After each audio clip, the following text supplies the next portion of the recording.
Sahabat obatin sawahmu.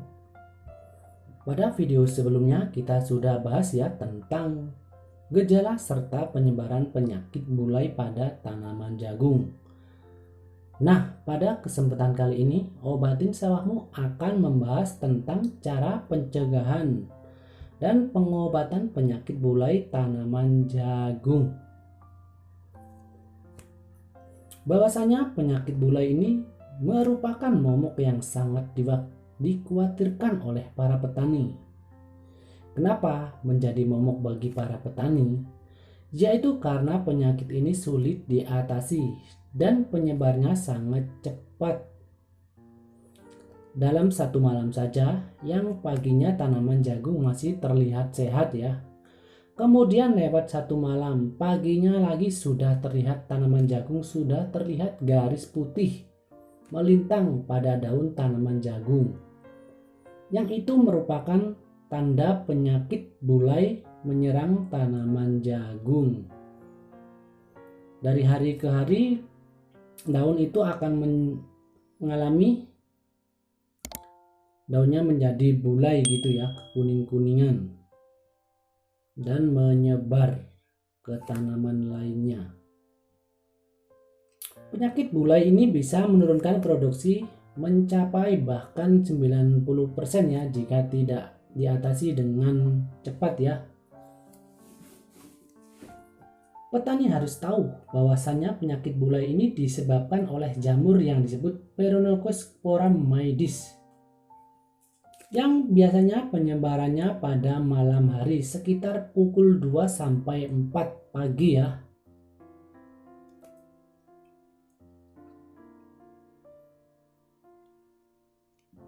Jadi ini langkah alternatif yang bisa dilakukan petani dalam pencegahan dan pengobatan penyakit bulai ini. Yang pertama ya sahabat obatin sawahmu, menanam bibit jagung yang tahan terhadap penyakit bulai dan juga perlakuan benih sebelum ditanam. Jadi petani bisa memilih bibit yang tahan terhadap penyakit bulai.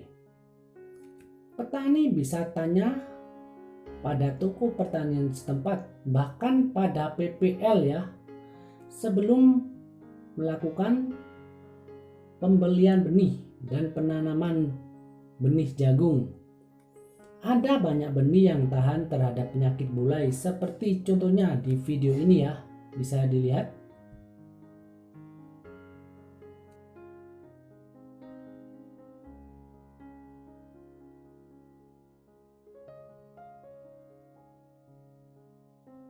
Dan lakukan perlakuan benih dengan cara dicampur fungisida yang berbahan aktif dimetomorf yang bisa mencegah penyakit bulai ini. Dan ini contohnya.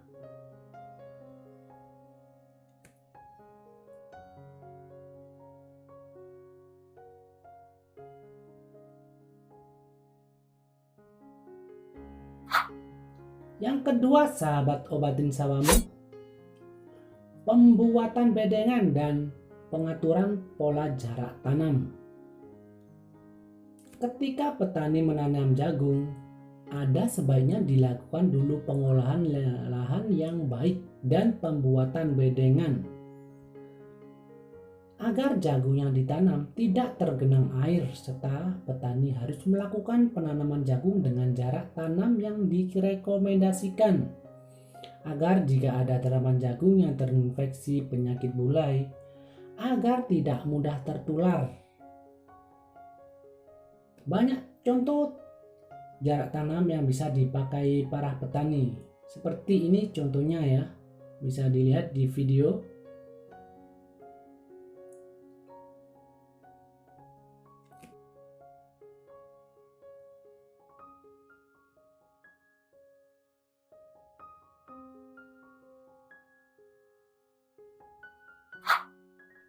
Dan selanjutnya yang ketiga ya sahabat obatin sawahmu, lakukan pemupukan berimbang.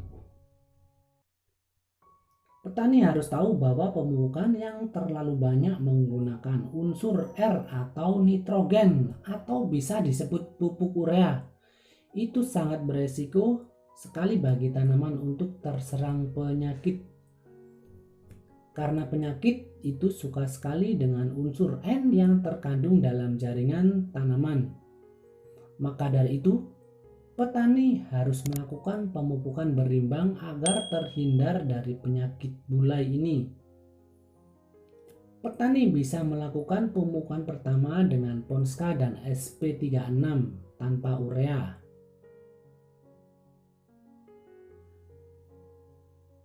Dan pemupukan kedua bisa menggunakan Ponska, ZA, dan pupuk organik.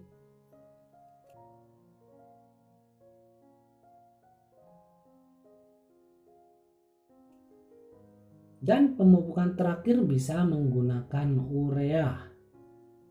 Selanjutnya yang keempat ya sahabat obatin sawamu, lakukan penyemprotan dengan air biasa. Penyemprotan dengan air biasa bisa dilakukan pada tanaman dan lahannya pada jam 4 sampai jam 5.30 pagi mulai dari tanaman umur 7 hari sampai 21 hari setelah tanam. Hal tersebut dapat menekan perkembangan spora bulai sehingga tanaman tidak terserang penyakit bulai.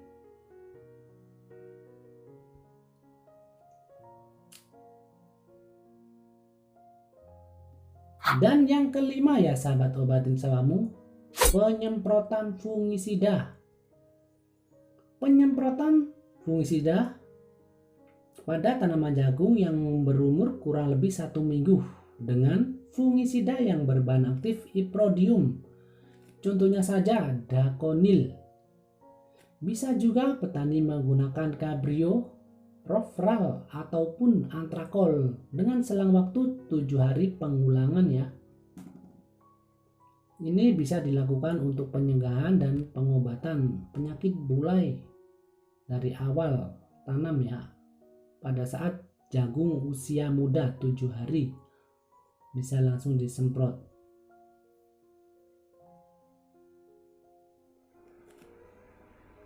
Demikian sahabat obatin sawamu, cara pengobatan penyakit bulai pada tanaman jagung. Semoga bermanfaat bagi para petani semua. Saya doakan semoga para petani sukses dan maju. Dan jangan lupa ya dukung channel ini dengan cara subscribe, like, comment, and share. Oke, wassalamualaikum warahmatullahi wabarakatuh. Jangan lupa subscribe, komen, dan nyalakan tombol loncengnya, agar saya lebih semangat bikin konten di channel ini.